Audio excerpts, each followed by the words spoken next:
In this video, we're going to represent unit fractions, but this time using the area model. So represent the fractions using the area model. The unit is labeled in the second row of the table. So here are our pictures, okay, and here are the units. So this rectangle represents 1.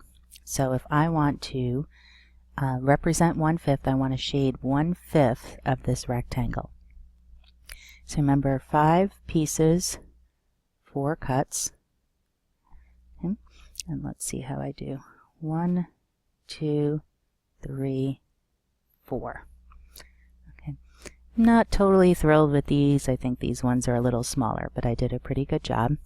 And now to represent 1/5, we're going to shade, use a highlighter to shade any one of these 5 pieces. Remember, in theory, the pieces are of equal size.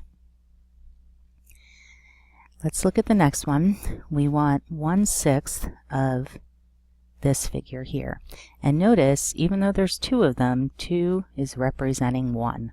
Okay, so you could think of this as maybe this is 2 pizzas and you had 1/6 of this. How much did you have of all the pizza?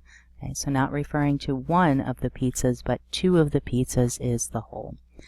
So if we need to break this into 6 equal pieces, the first thing that comes to mind for me is breaking each of the individual ones into 3, and then the total number of pieces will be 6. And a good way to break circles into 3 pieces, think of a peace sign or a Mercedes sign.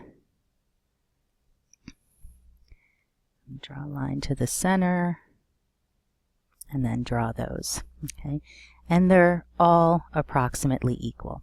Okay, and notice there's 1, 2, 3, 4, 5, 6 pieces. So all of these put together is 6 out of 6. I want 1/6, so I'm going to shade one of these pieces. You can shade any one you want. Looks like I prefer to shade on the left. And there is 1/6.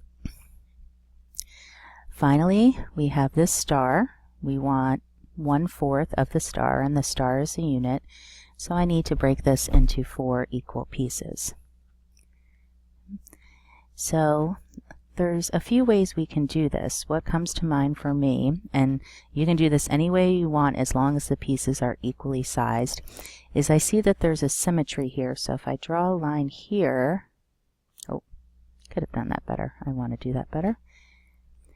Straight from the top to the bottom. Okay, that was worse. Okay, I fixed it. So I drew a line straight from the top to the bottom, and these 2 pieces would be equal. But that's 2 pieces, we want 4. Now if I cut it this way, so notice in this case I only made 2 cuts, but it broke it into 4 equal pieces. Okay, now I will shade one of them. To jazz things up, I'm going to shade this one down here. Pretty exciting. Okay, and now I've shaded 1 out of the 4 equal pieces, so this represents 1/4 of the unit.